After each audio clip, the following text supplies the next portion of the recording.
وهوبا الله الله الله يا بلادنا الله.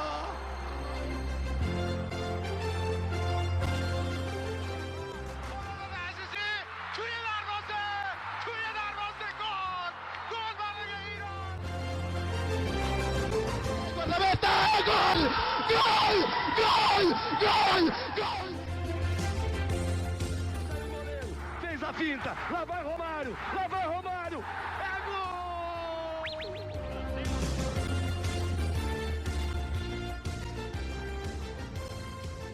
Olá, seja bem-vindo você a mais uma edição do Ponticast, o podcast do Ponte Verde, edição 83, para falar de tudo que rolou nas oitavas de final da Eurocopa. Eu sou Gabriel Salaf, a gente está aqui para explorar esse universo do futebol de seleções, falando do principal torneio de seleções continentais do mundo, nesse mês muito louco aí com Eurocopa, Copa América, Copa das Nações da Oceania e outras competições mais. Então, para ficar ligado de tudo, segue a gente nas nossas redes sociais, Instagram, Twitter, TikTok, @PonteVerde_. Também se inscreve aqui no Spotify, no YouTube, para você acompanhar toda a nossa cobertura. O Minuto da Euro, que a gente está postando diariamente quando tem jogo, também com o Minuto da Copa América, os demais podcasts.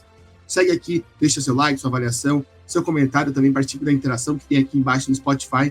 Lembrando também, se você puder nos ajudar financeiramente, apoia.se/Ponte com R$10 por mês. Você ajuda a gente a crescer, a estruturar cada vez mais o nosso trabalho. E também, se não puder ajudar financeiramente, compartilhe, envie esse podcast para algum amigo seu que está acompanhando a Eurocopa, que está acompanhando o futebol das seleções, que está intenso nesse mês de junho, nesse começo do mês de julho, e venha conosco aí nessa cobertura geral.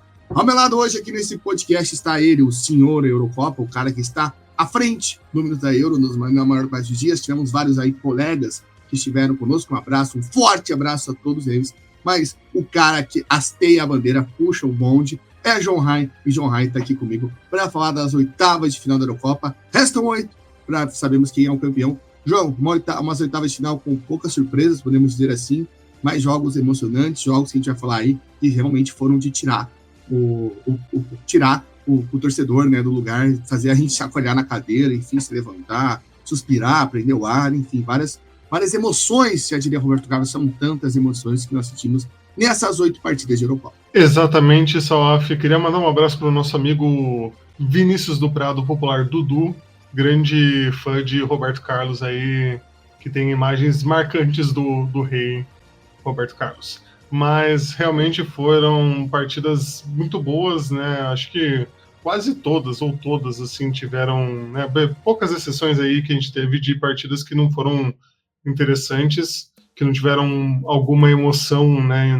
em algum momento ali, que a gente não ficou tenso por algum momento assistindo, não ficou imaginando, será que vai para a prorrogação? Será que vai para os pênaltis? Será que, né, vai sair o gol? Então, acho que é isso que a gente espera sempre, né, dessas competições grandes, que tenha emoção, que tenha partidas disputadas no mata-mata, quando chega a hora da verdade. Aliás, mata-mata não, né, no mata só, na hora da verdade, que realmente as equipes deem a vida em campo, e foi isso que aconteceu.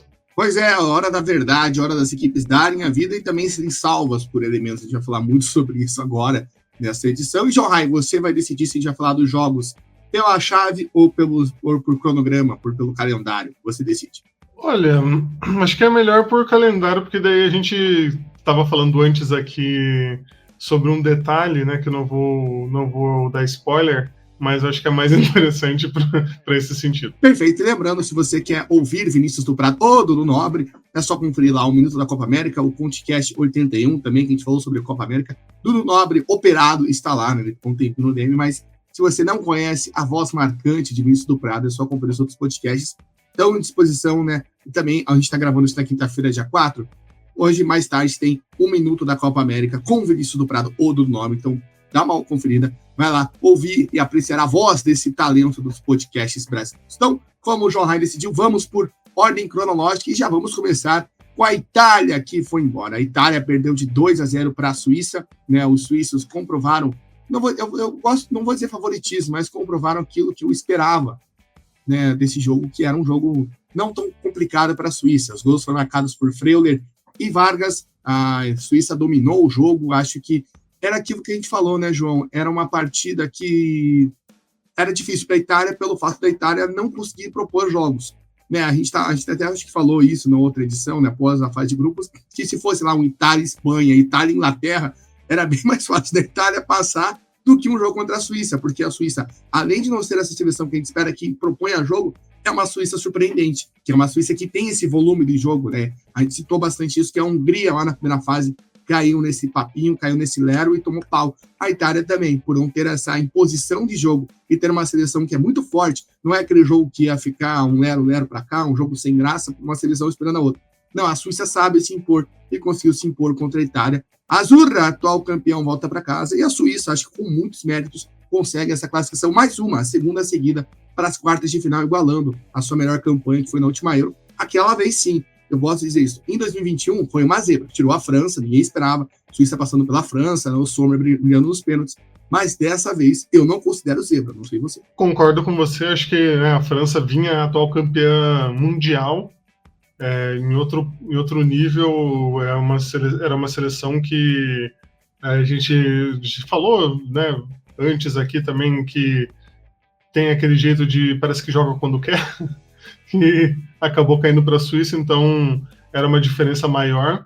E para esse jogo com a Itália, acho que a gente deu uma boa acertada nas nossas previsões. A gente falou, olha, a Itália tem que estar num dia bom, a Itália tem que estar praticando esporte futebol, senão não vai ser fácil de passar da Suíça, porque a Suíça está um time diferente, ainda tem esse estigma de que a Suíça é o ferrolho, que só joga fechada, que joga por uma bola e tal. Não, é uma seleção hoje que já joga mais com a bola no pé, que tem uma transição muito boa, né? É uma seleção que consegue chegar ao ataque sem precisar dar tantos passes, né? Consegue acertar bem as jogadas, e com a Itália deu certo, conseguiu jogar bem, conseguiu fazer o que sabe, e a Itália não conseguiu fazer nada, né? Uma seleção que a gente pode, acho que agora, né, com propriedade, falar que é uma seleção que está decadente, né, só assim, com o futebol dela, uma seleção que está sofrível aí, não, né, lógico, né, tem seleções muito piores, mas para o que a gente quer da Itália, para o que a gente imagina da Itália, uma seleção tetracampeã mundial, não é isso que deveria estar apresentando, né? Não é esse desempenho que está bem abaixo. Passou sofrendo até, né, na fase de grupos, conseguiu empate, né, no praticamente último lance do jogo. Então chegou ali para a Suíça já meio arrebentada, já sem, né, não estava ali tão bem já de futebol. E aí foi o que aconteceu, foi esse 2-0 aí com muita propriedade da Suíça, com um golaço da Suíça também, né, na partida. Então, eu acho que muito merecido, não é nenhuma surpresa, nenhuma zebra aí a classificação dos suíços, né? Mas depois falaremos aí da partida da Suíça na próxima fase, mas nessa, né, sem nada de nos assustar com essa classificação. Até porque quem esteve nas duas últimas Copas foi a Suíça, não a Itália, né? Vale a gente lembrar. E passou de fase nas Copas, né? Passou justamente no grupo do Brasil.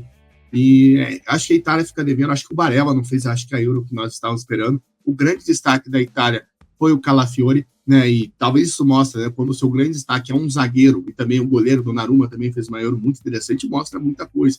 Então, acho que a Itália teve essa questão, de talvez se pegasse, é aquilo que a gente falou, se talvez pegasse uma seleção que ela pudesse jogar de forma reativa, ela poderia se dar bem, mas como não foi esse o caso, acabou bailando logo na primeira oportunidade. Você bem recordou aí, né, que passou os trancos e barrancos contra a Croácia, aquele gol salvador da Cani, e, cara, era aquilo, né, ou aquele gol ia ser uma redenção, ou ia ser mais um gol histórico na história da Euro, que não serviu para muita coisa. E vai ficar assim, a gente vai lembrar daquele gol. Nossa senhora, lembra de quando a Itália passou? Galera comparando com o gol do Del Piero, uma loucura total. E no fim das contas, você viu só para entrar para a história mesmo com o gol no final, que talvez vai ser lembrado mais pelo gol que tirou o Luka Modric da Euro, né, no seu último jogo, do que qualquer coisa. Então, fica de olho nessa situação da Suíça, né, que acho que não é por acaso, já falou de várias peças da Suíça, né, na outra edição do podcast, que estão fazendo uma boa Euro. A Euro também, aí você citou o Vargas, né, que fez um golaço também, foi outro jogador que atuou muito bem nessa competição, vem chamando destaque, então é muito legal. A gente vê o Akanji também fazendo uma Euro cada vez mais segura, cada jogo que passa eu gosto mais de acompanhar os jogos dele, então, né, dá para ver muita coisa interessante nesse time da Suíça, e não só, como você falou, o ferrolho, né, acho que essa questão de ferrolho já ficou para trás, é coisa do passado, como já diria Sandy e Júnior. Tá certo? Agora a gente passa para o segundo jogo dessa fase de oitavas de final, a partida entre Alemanha e Dinamarca, a partida que Thor não queria que acontecesse, né? Interrompeu o jogo lá, ficou um temporal, um negócio absurdo que aconteceu lá em Düsseldorf, e a Alemanha acabou levando a melhor 2-0, Musiala aparecendo mais uma vez, Musiala tá fazendo uma Euro sensacional, mas o que decidiu, no fim das contas, foi o Anderson ter comprado um número a mais na chuteira dele, né, João Raia? Acho que se tivesse um pezinho ali, menorzinho, né, um pezinho de princesa, como diria o outro, ia resolver mais. Eu já falei aqui isso outra vez, acho que o Marcos Carvalho, um abração para ele, tá brilhando lá na Casa TV, já também concordou comigo que, cara, essa discussão, porque só tava 1 milímetro na frente, tem que mudar a regra. Aí vai mudar a regra, de qualquer forma vai ser 1 milímetro que vai decidir o que é um corpo à frente, o que é sei lá à frente. Então não muda muita coisa. E eu acho justo essa, porque faz parte. Ele tava com pontinha do pé na frente. E a tecnologia, não é que o Bandeira levantou e acertou na cagada. Não, a tecnologia mostrou, ele tava um pouquinho à frente. Fazer o quê? A gente tem que lamentar. Óbvio, seria outro cenário do jogo se a Dinamarca sair ganhando o jogo. A Alemanha aproveitou e logo depois, né, logo em seguida, ao gol anulado, a Dinamarca abriu o placar. O Musiala apareceu muito bem, né? Após os raios e trovões que ressoaram aí na Alemanha. A Alemanha, talvez não jogando aquele futebol que jogou nos primeiros jogos, consegue avançar aí para as quartas de final, João Raio. Exato, bem que você falou, os raios e trovões beneficiaram aí os alemães. Mas essa discussão de porque foi por 1 milímetro, mas eu acho que se a tecnologia é capaz de dar esse detalhismo, por que é que eu vou falar que tem que mudar a regra, né? Eu acho que se discutiu tanto tempo a precisão, porque o bandeirinha não era preciso o suficiente, realmente não é, né? O olho humano não consegue ver essa distância ali do pé na frente, né? Dependendo do ângulo que tá ali. Então, se a tecnologia consegue trazer isso e dar a resposta certa, por que eu vou ficar, porque ele vai se adiantar, daí vai ser o calcanhar do jogador. O calcanhar do jogador também vai estar lá 1 milímetro também na frente e atrás da linha. Então, acho que é bobeira ficar especulando essas coisas se não vai mudar a aplicação no final das contas, né? Mas falando do jogo, acho que a Alemanha vem jogando feijão com arroz, não estou falando que é ruim, né? É o suficiente, vem ali, consegue vencer, consegue o resultado, que é o mais importante, né? Se a Alemanha ganhar todos os jogos, ela vai ser campeã, e é isso aí, e vai ter o seu mérito nisso. Então, acho que vem jogando isso, não vem dando espetáculo. A gente vai falar depois da seleção que talvez esteja apresentando o melhor futebol dessa Euro, mas vem jogando aí para conseguir passar, para conseguir se classificar. Acho que vai longe, tem bons jogadores. O Musiala, como você falou, está fazendo uma grande Euro, talvez o melhor da seleção alemã seja ele. O Havertz, que é para mim, meio sumido no clube e tal, não é aquelas coisas, está bem também na seleção alemã, está tendo um bom papel. Então, eu acho que é uma seleção que está bem montada, né? Está com um time que parece entrosado, parece que está conseguindo ser um bom coletivo para competir, para estar ali entre os primeiros, para brigar por essa taça, né? Mas e a Dinamarca teve esse azar, entre aspas, né, do impedimento, mas também eu não sei, para mim não mereceu ali ter. Lógico que um gol poderia mudar, né, a realidade da partida, o emocional. A gente sabe que afeta muito o emocional do jogador se sai na frente, se sai atrás no placar, né? Mas eu acho que não, né, a Dinamarca não fez por merecer, digamos assim, essa vitória. Foi mais a Alemanha mesmo que apresentou o futebol que era para vencer mesmo e para se classificar. Só uma correção, eu falei Düsseldorf, o jogo foi em Dortmund, peço perdão aí, os gols, como você frisou aí, um gol do Havertz e o outro do Musiala, e, cara, eu acho que uma coisa interessante de frisar nessa campanha da Dinamarca foi o fato que a Dinamarca não venceu nessa Euro. Acho que é um ponto que chama atenção até pela Euro que a Dinamarca fez, óbvio, depois que a Dinamarca virou a surpresa, que não foi surpresa na Copa do Mundo, né? E se fosse uma surpresa, ninguém ia apontar ela como surpresa antes, ou seja, não fazia nenhum sentido aquela especulação da Dinamarca antes da Copa, que não se cumpriu e a Dinamarca acabou decepcionando. Acho que a Dinamarca, vamos dizer assim, voltou para o patamar de Dinamarca, né? Se a gente vai falar daqui a pouco que a Bélgica voltou para o patamar Bélgica, a Dinamarca voltou para o patamar de Dinamarca, que é você chegar ali uma vez ou outra, ser uma seleção mediana da Europa, mas é isso. Né? Teve a última Euro, que jogou muita bola, né? Que conseguiu chegar na semifinal, foi eliminado do jeito que foi, mas acho que principalmente na Copa do Mundo isso acabou dando um break, depois daquela eliminação que realmente não fez nenhum sentido. E nessa Euro voltou, né? Foram 3 empates aí na fase de grupos, né? Não conseguiu vencer a Sérvia, não conseguiu vencer a Eslovênia, e ia ser muito feliz se passasse pela Alemanha, mas ficou devendo, acho que a Dinamarca, mas a gente não pode esperar muito mais de Dinamarca do que isso. Acho que chegou esse ponto. Acho que a Copa do Mundo deixou essa lição pra gente, né? E nessa Euro acho que veio a comprovação, ó, se existia um frame aí de ótima geração dinamarquesa, isso foi em 2021 só, e o VAR lá, com aquele pênalti do Saka, botou um fim nisso, né? Um abraço aí pra galera que ajudou naquela semifinal a Dinamarca se eliminar. Mas, enfim, ficou passado, fica a grande geração lá de 92, né? Campeão, o Schmeichel e tudo mais, Copa de 98, aquele jogo complicado com o Brasil, para a história da Dinamarca. E agora, passando para os confrontos de sábado, para o domingo, perdão, e aí vem a primeira salvação. Meu amigo, o que o Southgate está devendo para o Bellingham? A vida, né? Porque já foi o Bellingham que salvou na estreia. Tudo bem que a Inglaterra jogou melhor que a Sérvia e tudo mais, mas o Bellingham faz o gol da vitória. E com um gol no último lance de bicicleta, o Bellingham salva a Inglaterra de um vexame, salva o Southgate por algumas horas, eu vou dizer assim, porque eu não acredito que o Southgate, depois dessa performance ridícula da Inglaterra, a não ser que seja campeão, mas... E que eu duvido bastante, obviamente, mas com essa performance ridícula da Inglaterra, ele vai se manter no cargo. Então, por isso que eu brinco, sarro por alguns minutos, sarro por algumas horas. A Eslováquia saiu na frente com o gol do Chance, mas automaticamente recuou, né? Trouxe, não tem muito o que fazer. A Eslováquia era a postura que a Eslováquia tinha que fazer. A Eslováquia ganhou da Bélgica, sim, a gente vale lembrar, né? Escolhendo, segurando o jogo, mas só que daí o Bellingham faz aquele gol e aí muda tudo. Logo no começo da prorrogação, o Kane marca. A Eslováquia até tem uma chance, né? Eu não lembro qual foi jogando, mas perdeu um gol sem goleiro na pequena área ainda. A grande chance de empatar, mas a Inglaterra ali, com o Bellingham mais iluminado do que nunca, conseguiu aí salvar o Southgate, mas que tá devendo pra Dedéu. E a Eslováquia, né? Conseguiu fazer história, querendo ou não, chegando às oitavas de final. E ficou aquele... Quem será da Eslováquia que vai fazer igual o Pinilla? Vai tatuar a 1 centímetro da glória, João Rai, no caso, a 1 segundo da glória.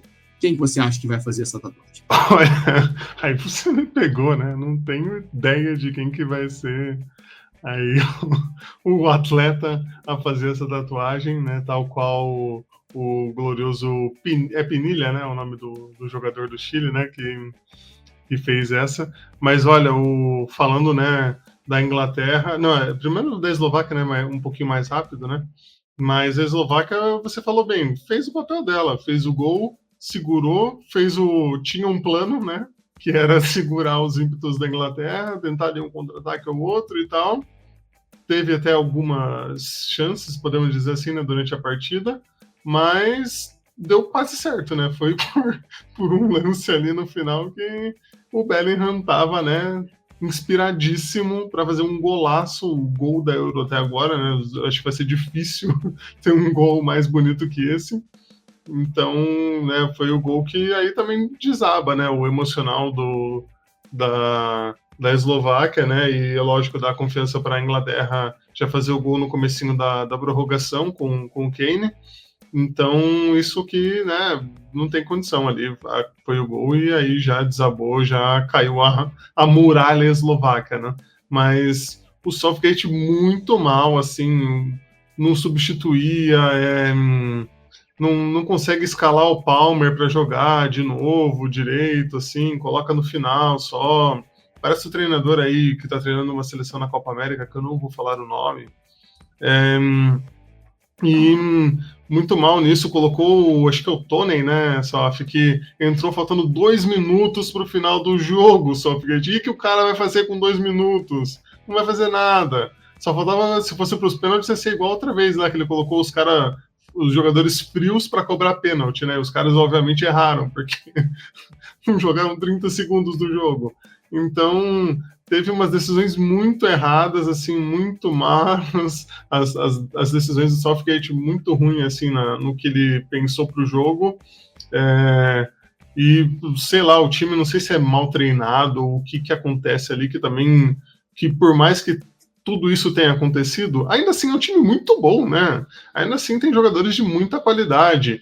E aí chega lá e não acontece, não consegue jogar, não consegue criar, não consegue fazer acontecer, né? Só teve o gol anulado lá do Foden, né? Que acho que foi ele que fez ali, né, na jogadinha que estava impedido.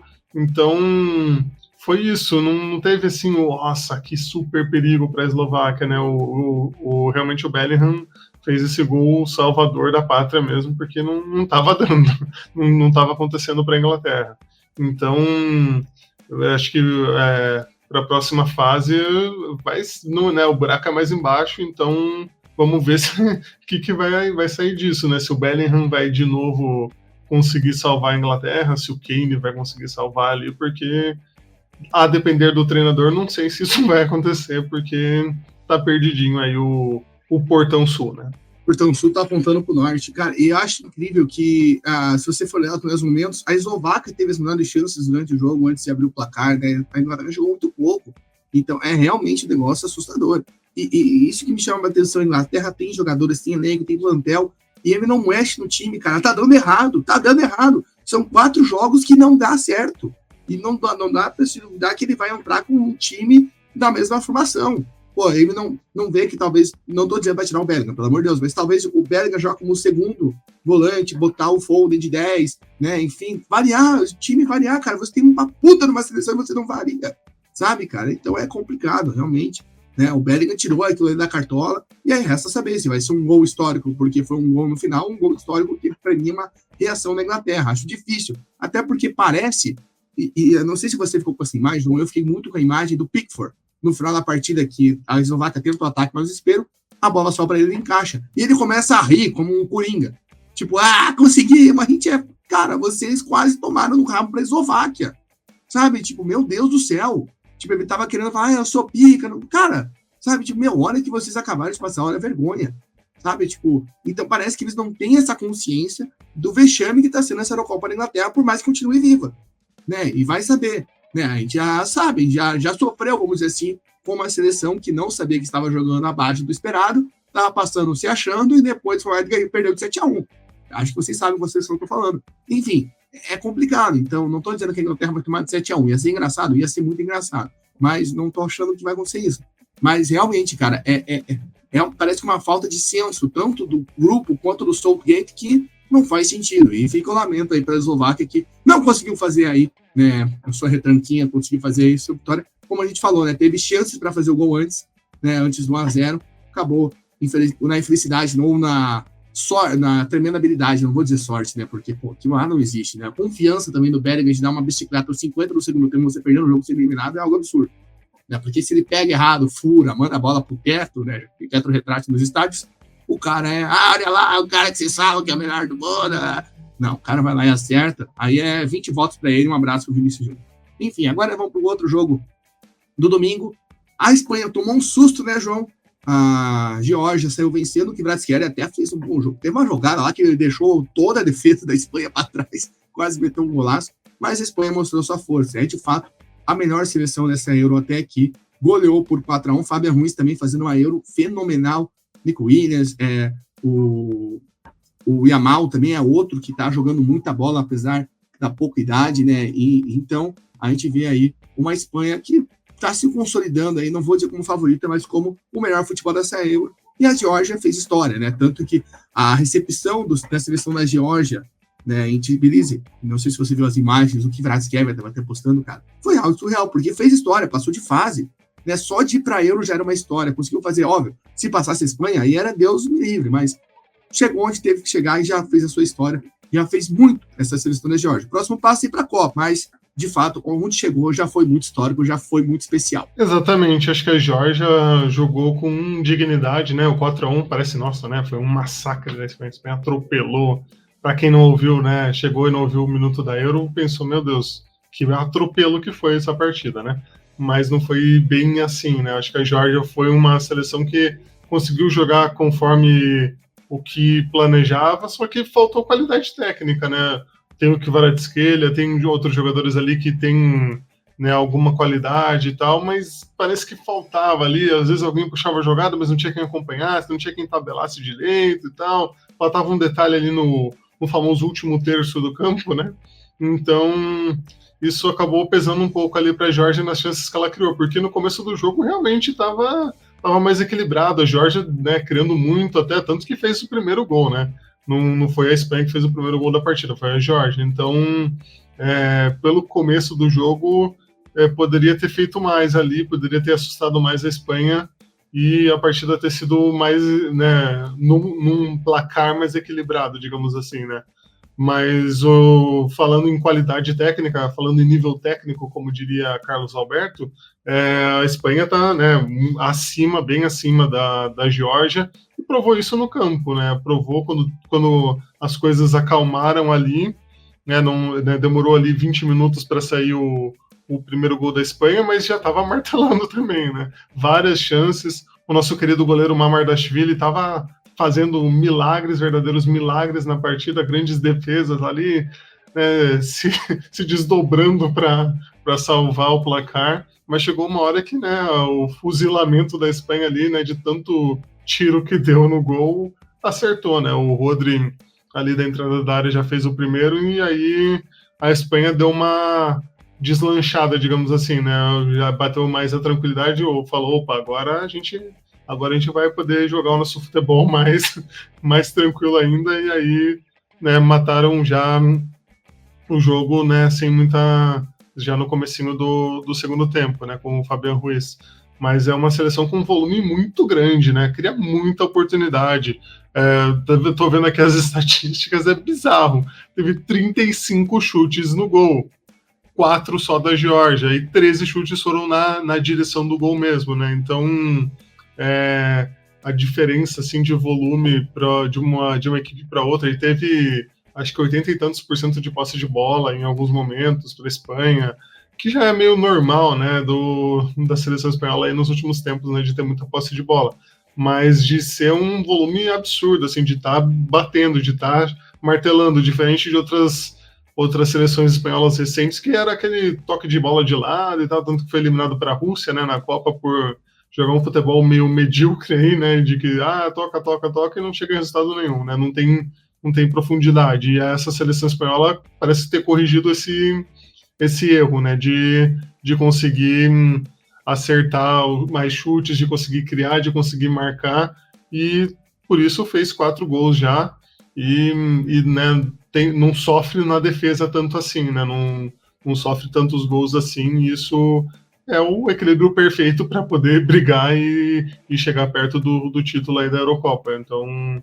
é realmente o melhor futebol apresentado, e com, né, vários jogadores conseguindo se destacar, né? Não tem dependência de um jogador só, de um atacante. O Morata, então, mal aparece na partida, é um coadjuvante do coadjuvante, quase assim, mesmo estando em campo. Então é bizarro isso, como não tem essa dependência a seleção espanhola, e como outras seleções acabam tendo essa dependência num craque só, né? Pois é, e não tem esse super craque. Acho que isso chama atenção em relação à Espanha, né? A gente pode pensar, a gente fala na França, fala no Mbappé, talvez a Alemanha tenha o Toni Kroos, tá se despedindo, né? A Alemanha talvez seja uma seleção que também não tenha, mas Portugal, Cristiano Ronaldo, assim, a gente vai indo para as grandes seleções e sempre vê um super craque.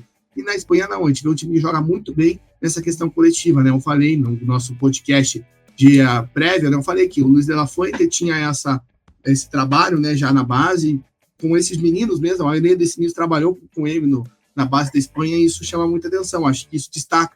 Então a Espanha, com esse jogo que vai se amadurecendo junto com o de la Fuente, vai conseguir estruturar muito bem. Então é uma seleção que vai crescendo e vai mostrando sua força. Se no começo a gente olhar para a seleção da Espanha e falar, pô, né, não sei não, olha só, pô, Morata é um atacante, né, porra, Morata. E não, acho que mostra o contrário, né, acho que mostra uma seleção que consegue trabalhar muito bem com esse tipo de jogo, sabe fazer variações. Acho que isso é um negócio importante da seleção da Espanha. Ela consegue variar o seu jogo, consegue mudar ali as peças, né, durante as partidas, algo que outras seleções a gente não consegue ver. Alô, sujeito. Então a gente tá vendo esse entrosamento, esse time muito bem treinado. Acho que a Espanha tem esse caráter que destaca para conseguir chegar tantas vezes ao gol. É um time muito bem treinado, que jogou muito bem as 4 partidas, e aquilo que eu resgato, né, que eu falei no outro podcast. Se você pega o jogo contra a Albânia, e ninguém falar para você, o time reserva, você não liga. Tipo, você acha que é só quando depois passa o tempo, mas quem tá jogando ali não é o Morata, né? Quem tá jogando ali no meio é Dani Olmo, enfim, essas questões. Você não percebe que é um time reserva justamente porque o padrão de jogo é muito forte, né? Os jogadores, eles entraram muito bem com o Luis de la Fuente, então acho que, daí quando você vê que não é o Rodri no meio, você percebe. Mas, enfim, o padrão de jogo é muito forte e é uma marca dessa seleção espanhola que chega aí com favoritismo na Eurocopa, né? Não digo favoritismo, mas chega com o melhor futebol a essas quartas de final.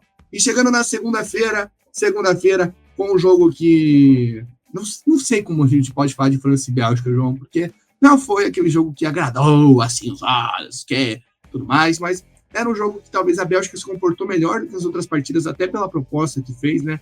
De não ser talvez a seleção que tentasse ficar mais com a bola, mas fosse tentar mais o contra-ataque. Só que, meu amigo, 2024 você vai depender do Carrasco para puxar contra-ataque? Galera, e olha que eu sempre fui um grande defensor de Yannick Carrasco, mas pelo amor de Deus, cara, o cara já saiu da seleção, já voltou, já foi para a Arábia, voltou, foi para a Arábia de novo.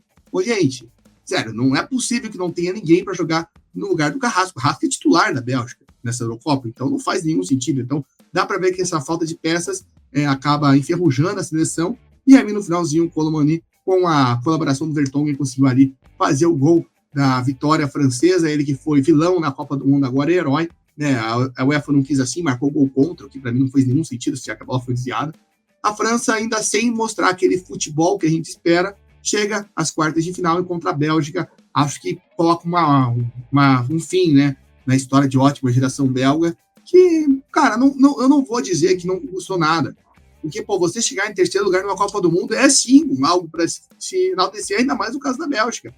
Em 2014, quando surge essa geração, a gente tem mais projeções malucas. A gente fala, esses caras podem ser campeões do mundo. E poderiam, mas, final de Copa do Mundo chega a 2 seleções. Né? Tanto que a Croácia talvez não tenha uma geração tão boa quanto a da Bélgica, chegou na final da Copa e ninguém vai falar, a Croácia não ganhou nada, a Croácia foi vice-campeão mundial. A Bélgica, acho que o terceiro lugar da Bélgica na Copa é algo para ser relevado, sim, algo que a gente tem que valorizar. Talvez na Eurocopa, tanto em 2021, tanto agora, tanto em 2016 também faltou mostrar algo, né, para a gente conseguir, de fato, um título, talvez chegar numa final de Eurocopa, perdão. Mas, de fato, acho que agora é o fim, né? Pode ainda ter a Copa do Mundo de 26, mas acho que com essa intensidade, esse nível de expectativa com a seleção belga, a gente não vai ter mais. Pois é, o fim, né? Acho que ainda bem que acabou, porque ficava, nossa, é uma encheção, é um dos temas da internet que é uma encheção de saco absurda.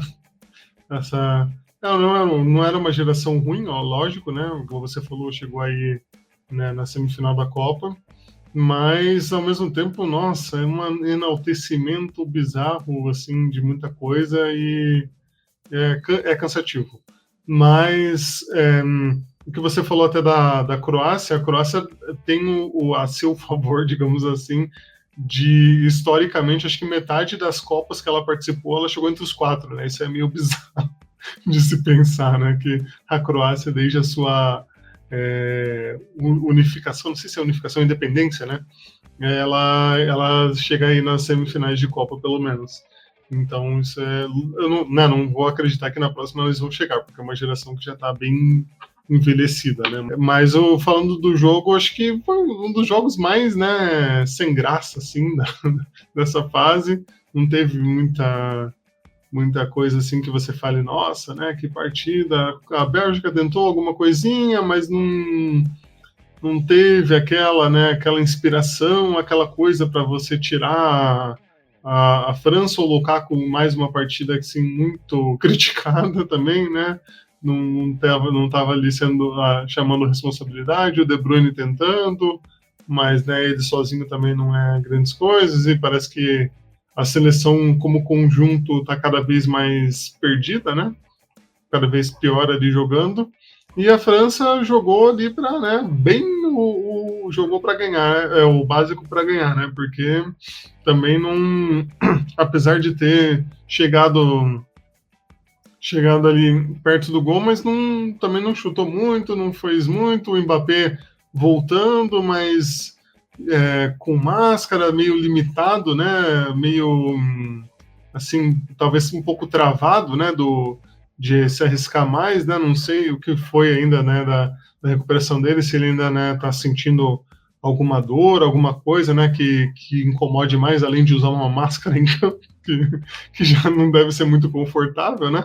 Mas, né, a gente já falou na outra vez, né, dessa Mbappé dependência, e parece ter continuado aí com essa partida que a seleção francesa ganhou num gol meio achado, digamos assim, né, um gol que não foi assim, né, naquela jogada super trabalhada, né? Então a França vem meio embaixo, mas classificou, né? Vamos ver o que espera aí dos franceses de Leblanc para a próxima fase. Mas não, né, igual a gente falou antes, né? Contra a Bélgica não precisava fazer muito assim para passar, porque a Bélgica já estava naquelas, né? Mas agora é aguardar aí, porque né, quanto mais passa de fase, mais a hora da verdade chega, né? Pois é, tá chegando na hora da verdade. Acho que o Mbappé tem a questão da visão periférica, que é o que ele mais reclama com a questão da máscara, né? A máscara é muito mais questão de proteção, porque como ele fez cirurgia recente, ele realmente não pode jogar assim a máscara, né? O certo é ele não estar jogando, mas, né, como o cara não vai jogar uma Eurocopa? É meio complicado. Então, ele joga porque é uma proteção. Acho que vai ter que usar aí até o final da Eurocopa, talvez no começo da temporada no Real Madrid ele já esteja assim. Mas é um fato, não tem muito o que fazer. Ver, né? A França, acho que para passar para a próxima fase, vai precisar jogar mais, né, do que jogou. Acho que também a Bélgica conseguiu, como falei, ter um encaixe para essa partida muito bem. Talvez não conseguia atacar tão bem, né? Na grande chance que teve, o Carrasco acabou demorando para chutar, o Lukaku também teve uma chance, o Manhã apareceu muito bem. Acho que o Theo Hernandes faz uma Euro para se destacar muito, né? Lateral esquerdo, ele já é um exímio lateral esquerdo, então nenhuma novidade até aqui, podemos dizer, mas é um jogador aí que vem conseguindo fazer grandes atuações nesta competição. Então, é uma França que precisa dar um pouco mais para a gente colocar no patamar de favorita que ela realmente é, né? Acho que pode ser uma seleção que pode passar nas quartas de final, mas ainda precisa mostrar um pouco mais para a gente ter aquele brilho no olhar com a seleção francesa, aquele brilho no olhar com o Mbappé, enfim, teve muita dificuldade, né? A Bélgica marcou muito, né? Até mesmo você no minuto da Euro daquele dia comentou que a Bélgica não deu espaços para a França conseguir entrar na área, né? Não só bolas alçadas, chutes de fora da área. Na única vez que a França conseguiu chegar entrando, tabelando, foi o gol, né? Então tem esse fator defensivo aí que a Bélgica quase conseguiu cumprir sua missão, e quem quase conseguiu cumprir sua missão foi a Eslovênia. A Eslovênia foi claramente para segurar o 0-0. Portugal também.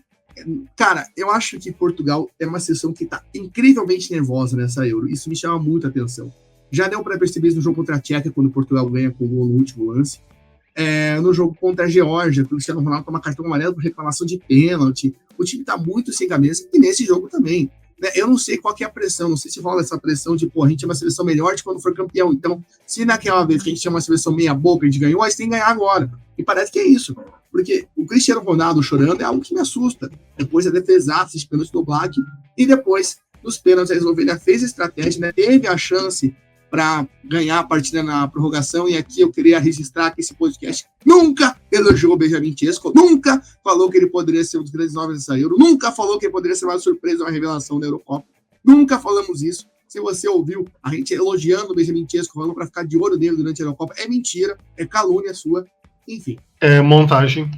Montagem, exatamente. Tchesco perdeu uma chance exímia de fazer o gol para a Eslovênia passar no tempo normal, no tempo de prorrogação, e aí nos pênaltis, brilhou a extrema do Diogo Costa, 3 defesas, 2 ali que realmente foram defesas, uma o cara recuou para ele, mas, enfim, 3 defesas, primeiro goleiro da história da Euro que eu tinha essa marca. João, Portugal passa, mas chama muita atenção essa questão psicológica, eu acho, que não é só o choro do Cristiano Ronaldo, é a seleção inteira nervosa. O Pepe, no lance ali, inclusive, do gol que o Tchesco perde, ele acaba, ele fica no chão, né, ele fica meio emputecido mesmo, ele fica se cobrando muito, né, que o Tchesco quase faz o gol numa falha dele, enfim, dá para ver que há uma tensão, um nervosismo muito grande nessa seleção portuguesa, e isso assusta. Eu acho que assusta muito mais do que o Cristiano Ronaldo é um medroso. Eu acho que tem que pauta aqui, é o assusta, e a Eslovênia fez tudo, vamos dizer assim, conforme estava prevendo, mas, planejar para errar 3 pênaltis é complicado. Faltou planejamento aí. Mas é porque, né, o Tchesco chegou ali para a marca dele e lembrou, putz, a gente combinou de ir para os pênaltis, não posso fazer o gol. E aí ele errou. Mas aí depois o planejamento deu errado porque eles erraram 3, né? Então foi complicado, aí faltou um treino.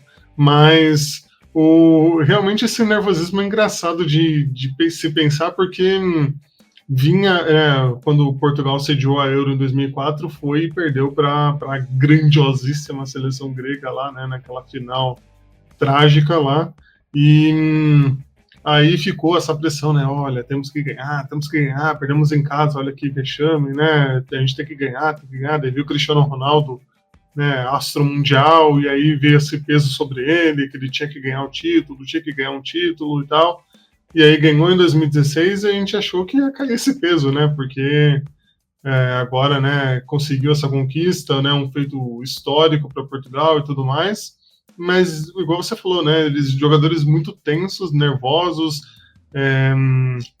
errando e tal, e, né, sentindo muito, né, o Cristiano Ronaldo mesmo sentia assim, desse jeito, não é tão comum, apesar dele ter chorado copiosamente quando perdeu lá a Copa da Arábia, que é igual a nada, o Campeonato Carioca, a segunda divisão do América do Gabriel Saaf vale mais do que a Copa da Arábia, mas é bizarro ver esse descontrole da seleção portuguesa aí de ter tanto, né, nervosismo, e no jogo eles criaram mais e tal, aquela coisa, no final mais pressão, né, para fazer o gol, e, né, os lances mais cruciais foram na prorrogação, que foi a parte mais emocionante, né, o Oblak fazendo uma defesa absurda ali, né, o Cristiano Ronaldo, lógico, cobrou meia altura ali e tal, podemos dizer, né, que não é o melhor, não é o ideal, mas o Oblak foi muito bem, e depois uma defesa meio de futsal que o goleiro, né, o Diogo Costa fez ali no chute, que o chute foi rasteiro,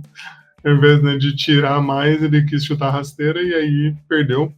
Mas na penalidade eu não sei como que surgiu um pouco desse reequilíbrio para Portugal. Acho que o Cristiano Ronaldo também pensou, não, ele tem nessa autoconfiança muito alta, né, quase uma redundância que eu tô falando, né, eles têm muita autoconfiança, e pensou, não, eu não posso passar essa vergonha com o meu povo, vou lá e vou cobrar o primeiro logo de cara para me garantir, né? E aí o Oblak ainda chegou perto de pegar, né? Não foi longe de ele conseguir pegar mais um do Cristiano Ronaldo.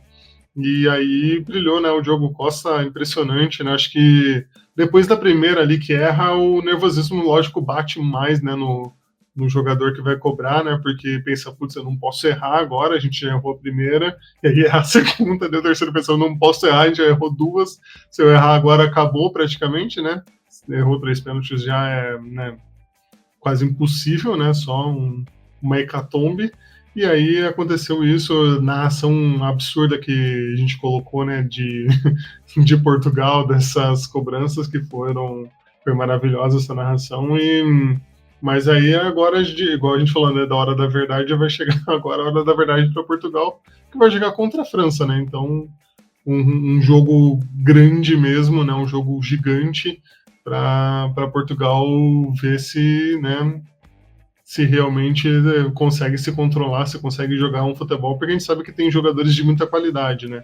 E diante de todas essas situações nervosas, acho que a gente pode destacar que estava bem, que estava equilibrado, mas é o Cancelo, né, Sof, que fez uma boa partida, foi um jogador que eu não esperaria que tivesse assim num bom momento assim na seleção, tal qual o Akanji também, que para mim está jogando mais na seleção do que no clube, mas é curioso isso e vamos ver o que espera Portugal aí nessa próxima partida decisiva. Eu acho que só ficou lamento nesses pênaltis porque o Ilicic, né, que foi o que perdeu a primeira cobrança, e a gente sabe toda a trajetória dele com saúde mental e tudo mais, né, voltou a jogar. Fiquei com acho que deu aquele amargor no coração, né, na garganta, porque realmente era um cara que, poxa, né, passou tanta batalha e acabou, infelizmente, faz parte do futebol, acho que não vai ser isso que vai fazer ele recair de novo, mas pô, a gente torce para os caras se dar bem na vida por tudo que já passou, né? E, querendo ou não, só de ter ele na Eurocopa foi muito legal. Passando então agora para terça-feira, os últimos jogos da Euro. Aí, no primeiro jogo, o João, a Romênia até surpreendeu, né? A Romênia foi para cima nos começos do jogo, né? Teve até oportunidades, enfim, mas a partir do gol da Holanda, o jogo foi controlado. A Holanda, acho que fez assim a sua primeira partida no nível que a gente espera da Holanda, conseguiu aí a vitória. A Romênia, que já, cara, posso dizer, né, já tinha passado da hora, né, porque passou na primeira colocação, mas passou porque, pô, todo mundo ficou com 4 pontos e ela ganhou o primeiro jogo do jeito que ganhou. né, que ninguém esperava aquela vitória por 3-0. Mas a Holanda, né, conseguiu comprar o seu favoritismo, conseguiu aí mostrar um futebol que talvez não mostrou na primeira fase, até mesmo por conta da derrota com a Áustria, ficou muito marcada, né, manchada, e consegue aí essa classificação sem sustos, podemos dizer assim, nesse jogo onde ela dominou. Talvez o grande susto foi, tipo, estamos perdendo muita chance e quem não faz toma, mas acabou ela mesma conseguindo fazer. Pois é, porque ficou 1-0 durante boa parte do jogo, né? O Gakpo fez o gol aos 20 e o primeiro gol que o Malen fez no jogo foi já aos 37 minutos aqui, né, de jogo, então já lá na reta final, eu acho que isso deve ter batido, né, a gente tem que matar esse jogo aqui, vai que a Romênia acha um gol bobo e empata o jogo e aí tudo volta a pegar fogo, né, mas realmente foi uma boa atuação aí da Holanda, dominando e tal. O Gakpo vem bem nessa Euro também, parece que o outro que na seleção parece que reacende, assim, né? Não que ele jogue tão mal, né, no Liverpool, né, mas não igual, tipo, o Vargas, que é o cara que joga na seleção, ele treina no clube para jogar na seleção, né, mas o Gakpo vem muito bem, o próprio Malen, né, que agora parece que eu tô chovendo no molhado, né, de falar porque ele fez 2 gols, mas já nos outros jogos anteriores ele veio bem. E é uma seleção que parece também tá com algum equilíbrio ali, né, tá organizadinha, bem quieta, vem na dela, sem muita expectativa, e vai chegar provavelmente aí na semifinal, né, tem grandes chances de chegar na semifinal, né, então vai chegar ali entre as melhores, tendo um futebol com uma boa consistência. Não acho que vai ser campeã, mas vai fazer um grande papel, vai ser não vai passar vergonha igual outras seleções que a gente está vendo aí, como a própria Itália, né, que não condizem com o que a gente espera aí de futebol delas. Então acho que isso vai bem com a Holanda, que está indo bem. E a Romênia a gente já tinha, acho que até falado no podcast anterior, né, fez o que tinha que fazer ali, passou, beleza, nossa, foi premiada com essa classificação surpresa, porque todo mundo fez 4 pontos, igual você bem disse, e depois não tinha muito, né, o que competir com a Holanda, né, não tinha nível ali muito para conseguir passar da Holanda, e ficou nisso. Então, justo aí, parabéns para a querida Romênia, mas era para a Holanda mesmo passar. Pois é, o Gakpo é aquela questão, né? Eu vi muita gente falando, por que ele não joga aberto na esquerda no Liverpool, né? Que é onde ele tá jogando na Holanda. Porque na esquerda, no Liverpool, tem o Luiz Dias. Então, ou eles tentam arrumar uma nova posição, ou ele tem que jogar mais com o Luiz Dias, que a gente sabe que não é a realidade mesmo do Gakpo, embora realmente ele seja aí um grande nome dessa Eurocopa, né? É um dos artilheiros aí com 3 gols, então vem fazendo por merecer esse hype em cima dele, né? Ele realmente é um jogador que na seleção joga muito mais do que no Liverpool, e a Holanda aí consegue esse astral aí de favorita, de conseguir uma grande projeção. E agora chegamos naquele que para muitos foi o melhor jogo das oitavas de final, a vitória da Turquia com o herói improvável, 2-1 para cima da Áustria, 2 gols de zagueiro, um ali numa bobeira da zaga logo no comecinho do jogo, uma loucura, né, que o Demiral fez o gol, aí no segundo tempo ele aparece e faz o segundo. A Áustria consegue diminuir, mas não consegue chegar no empate. E numa defesa que foi até homenageada pelo perfil do Pelé, cara, do Gunok, a Turquia consegue. Isso é verdade, gente. Vai lá no perfil do Pelé no Instagram, que há uma comparação com a defesa do Gordon Banks. Isso não é mentira. O Pelé não, a equipe do Pelé, né, postou hoje, né, a equipe que manteve o perfil do Pelé ativo. E, cara, é surreal mesmo a defesa que o Gunok fez para colocar a Turquia aí nessa parte de final. Eu considero a maior surpresa, né? Tem gente que considera a Suíça, como a gente já apontou aqui, Suíça passar da Itália não é zebra coisa nenhuma, então aqui tá justamente pelo futebol que apresentaram, né? A Turquia, por mais que ganhou 2 jogos, principalmente jogo contra Portugal, uma seleção muito abaixo. E os outros 2 jogos que a Turquia ganhou, talvez tenham sido com seleções que estavam abaixo dela. A Geórgia, uma seleção mais abaixo, e a Tchequia, que estava com 1 a menos desde o começo do jogo. Então já foi um nível a mais. Enquanto agora com a Áustria, que é uma seleção que realmente jogou muita bola. Talvez o Gomes no começo mudou o parâmetro do jogo, né? A Turquia consegue no marcador logo no primeiro minuto, a Áustria tenta responder rapidamente, aí a Turquia consegue se fechar. E o mais legal desse jogo, a Turquia se fecha, mas não é aquela retranca que a bola fica sempre com a Áustria, não, a Turquia joga a bola, tanto que foi o segundo gol. Aí quando a Áustria diminui, aí que vira uma abafa, mas a Turquia faz história, o Arda Güler jogando muita bola, né? O vídeo dele no segundo gol é surreal, a frieza desse menino, não sei se alguém já viu, tem um edit rolando aí que os turcos fizeram, porque na hora que ele vai bater o escanteio, começa a jogar lata, copo, tudo, ele só joga assim, né, tira, passa o companheiro dele que tinha sido substituído, ele cumprimenta, ele bate o escanteio, sai gol, ele só vira e bota a mão no ouvido, assim, é genial, coisa de gênio. A Arda Güler tá brilhando aí nessa Eurocopa e, João, a Áustria acho que fica aquela decepção pelo que mostrou, né? Foi aquela seleção que encantou a gente na primeira fase e acabou nesse jogo, seja por conta do Gunnar, seja por conta do gol no começo, seja por N fatores, um Sabic e o Arnautovic que não apareceram tão bem nessa partida, não consegue chegar aí às quartas de final e nós teremos a Turquia na próxima fase. Pois é, foi um jogo legal, franco, né, entre as seleções, assim, acho que nenhuma das duas tinha assim, algo a perder, né, nossa, a reputação de uma das seleções, não era isso que estava em jogo, como seleções maiores podem ter, né, de você, não, meu orgulho tá aqui, né, minha tradição, etc, etc, então acho que as duas jogaram sem esse peso.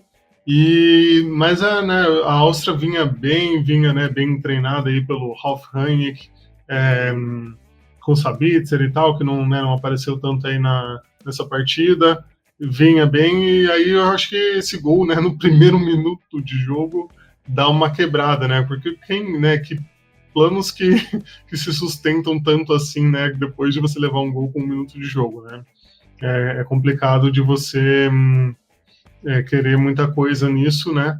De você ter uma partida, não é um plano de jogo, e aí você já leva um gol num minuto de jogo, você tem que mudar alguma coisa, né? Então, acho que isso com certeza deu uma atrapalhada aí no ritmo de jogo da Áustria, e a Turquia, você falou bem, né? Conseguiu propor o jogo do jeito que era melhor para ela, de que era não ter tanta posse, mas ao mesmo tempo conseguir chegar, né, em alguns momentos para criar perigo, e de tanto chegar, né, de conseguir chegar ali nessas ocasiões, marcar o segundo gol já com o Demiral, né, já na segunda etapa, com 15 minutos, e aí que acho que bateu talvez um peso na Áustria de, putz, a gente tá caindo, né, a gente tá levando 2-0 e estamos sendo eliminados, bateu mais talvez o desespero, porque o gol não demorou muito para sair, né, o gol saiu minutos depois ali, o Gregoritch, né?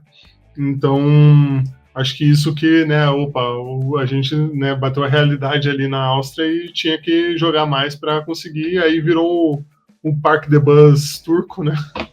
Um bombardeio da Áustria ali, a Áustria atacando, buscando solução e tal, e a Turquia tentando se aguentar e tudo mais, e aí no final do jogo até o goleiro lá, o Pentz, foi para a área para tentar fazer, né, não conseguiu muita coisa, mas e aí surgiu essa defesa absurda do Gunnar, né, que foi, nossa, sensacional, assim, com a hora que ele cabeceou no chão, eu pensei, putz, é gol, pelo ângulo que tava ainda, né, parecia muito, não, é gol, a Áustria vai empatar, né, e no final ele fez a defesa, se esticou ali, uma defesa plástica, né, do Gunnar, que leva todo um povo aí para as quartas de final da Euro.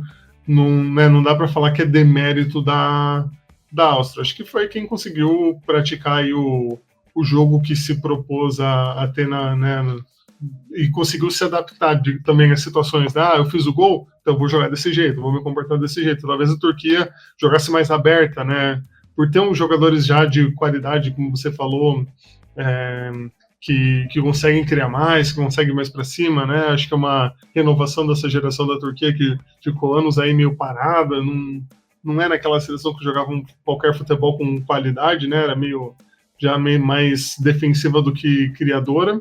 Então, talvez a realidade fosse diferente, né? Num jogo mais aberto com a Áustria, talvez a Áustria tivesse mais vantagem nisso, né? Mas esse gol já conseguiu com que a Turquia pudesse se adaptar para jogar nesse estilo fechado e aí minou um pouco, né, da Áustria poder chegar mais a gol, criar mais, ter, né, a qualidade dos seus jogadores mais evidente. Pois é, e acho que esse gol aí muda muita coisa no jogo da Áustria, tanto que a Áustria, ela tem até a pressão logo depois do primeiro gol, mas ela não consegue jogar, ela não consegue criar tantas oportunidades. Ela volta a pressionar, volta a ameaçar no início do segundo tempo, quando faz alterações, né, o Ralf ele consegue mexer bem o time, coisa que outros treinadores não fazem, o Ralf Rangnick, ele consegue ter essa visão de jogo, acho que isso é muito interessante destacar, então a Áustria consegue voltar para o jogo no segundo tempo, então acho que por isso que é uma partida muito legal, porque a Turquia tem nesse semblante, né, nessa proposta de se defender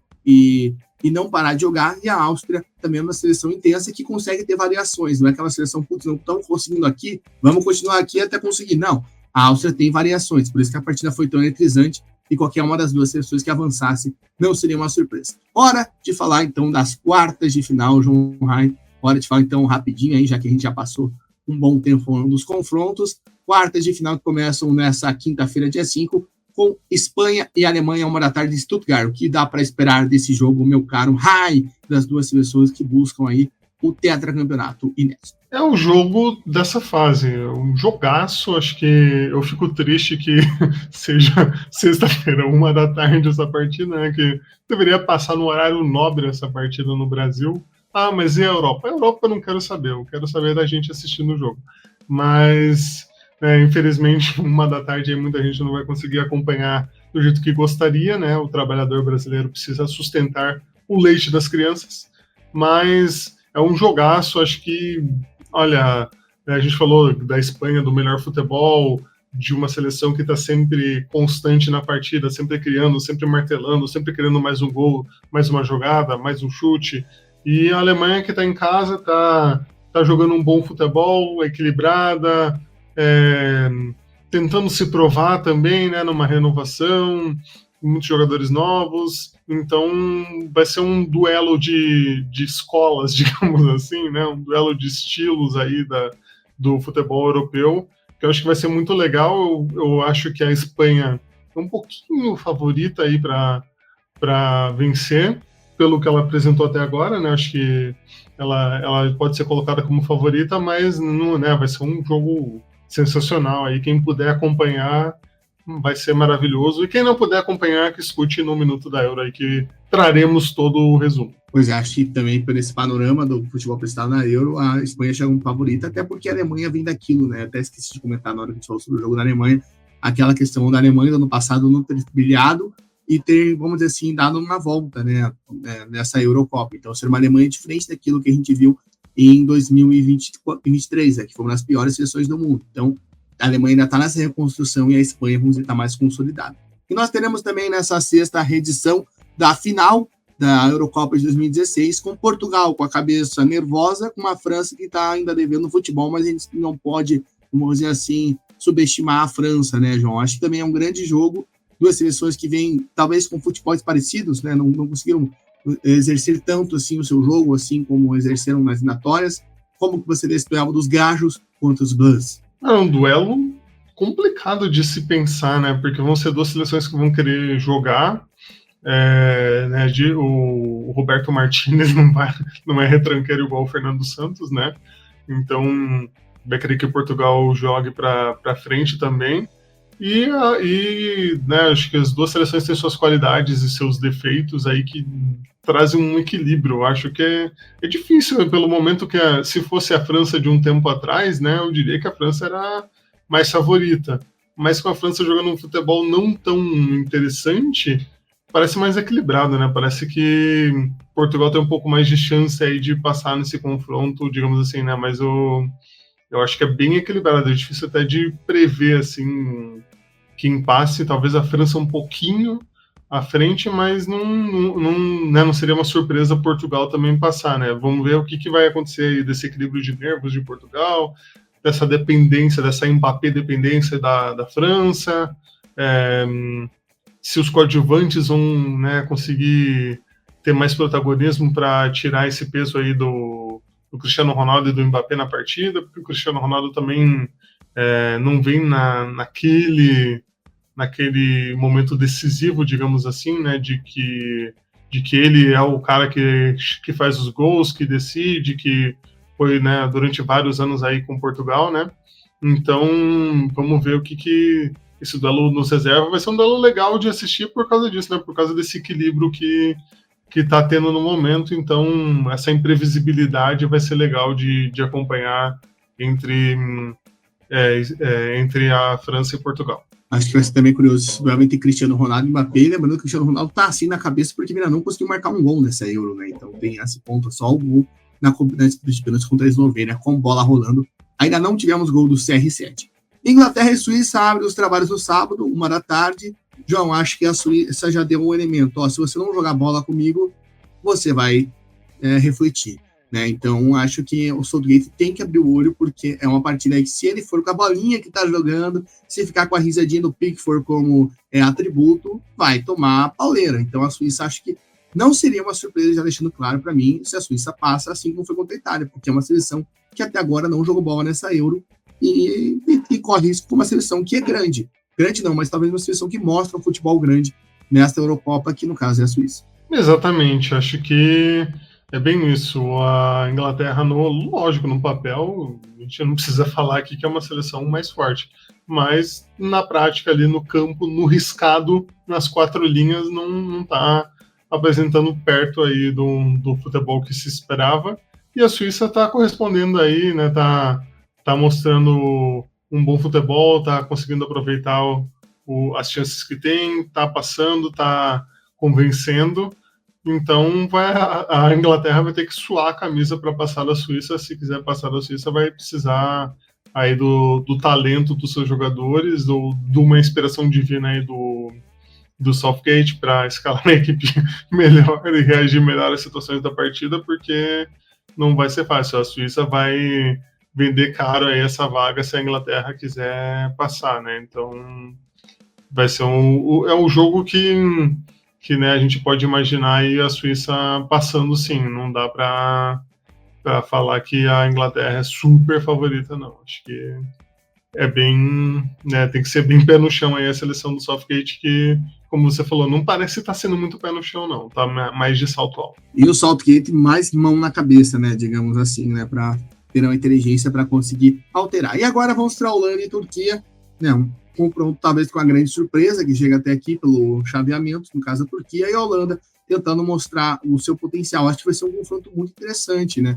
Acho que a Holanda e Turquia tem tudo para ser um jogo muito legal também.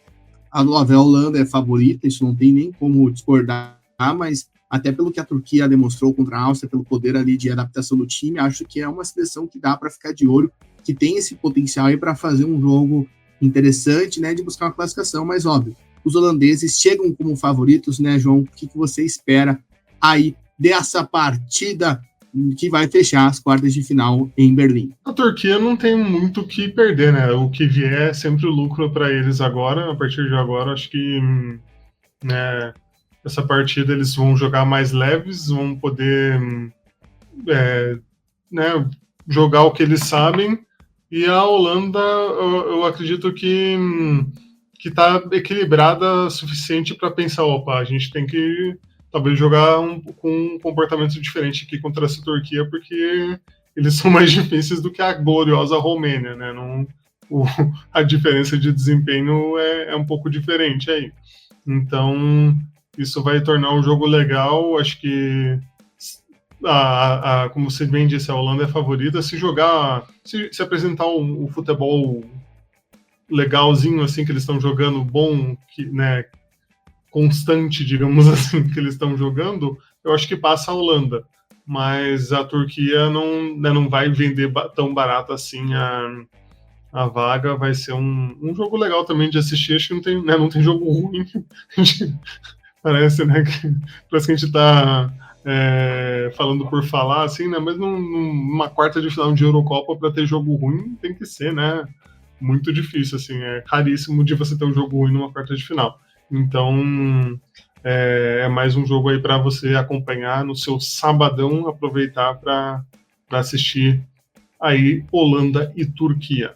Se for para um candidato a jogo ruim, acho que é Portugal e França, duas das duas seleções vêm apresentando até aqui, né? Ninguém acha que vai ser ruim, mas se for pela Eurocopa, é o jogo. Enfim, João, para fechar, palpitaço, diretaço, sem prestigiar, 4 semifinalistas da Euro em 3, 2, 1. Eu vou de Espanha, França, Suíça e Holanda. Cara, só para não ficar igual você, eu vou trocar a Holanda pela Turquia. Mas não que eu ache que a Holanda vai ser eliminada, mas é só para poder falar que, ganhei de você, né? Lembrando que no último, a gente errou alguns, mas eu acertei a a Suíça eu acertei, né? Eu acabei errando, a gente acabou errando a Áustria, e eu também tinha colocado a possibilidade da Eslováquia passar, perdão, e por muito pouco eu não acertei. Mas enfim, fica aí essas confirmações, esses palpites para você cobrar a gente depois desses jogos aí de Eurocopa, tá certo? Então, agradeço a você que esteve aqui conosco, mais essa edição do Conticast. Peço para você seguir a gente nas redes sociais, Twitter, Instagram, TikTok, @ContiVerde_, tem conteúdo diário por lá sobre futebol de seleções, dá uma olhada. Também convido você a seguir aqui no Spotify, no YouTube, aonde você estiver escutando esse podcast, para dar aquela moral, para dar like, a sua avaliação, o seu comentário, a sua interação. Também ficar de olho aqui, porque após o jogo das quartas de final vai ter Minuto da Euro, sim, senhor, então fica ligado. Também convido você, se puder, tornar um apoiador, apoia.se/ContiVerde, com R$10 por mês. Você ajuda a gente a crescer, a se estruturar cada vez mais, e também, se não for possível ajudar financeiramente, compartilhe esse podcast com os seus amigos, tá certo?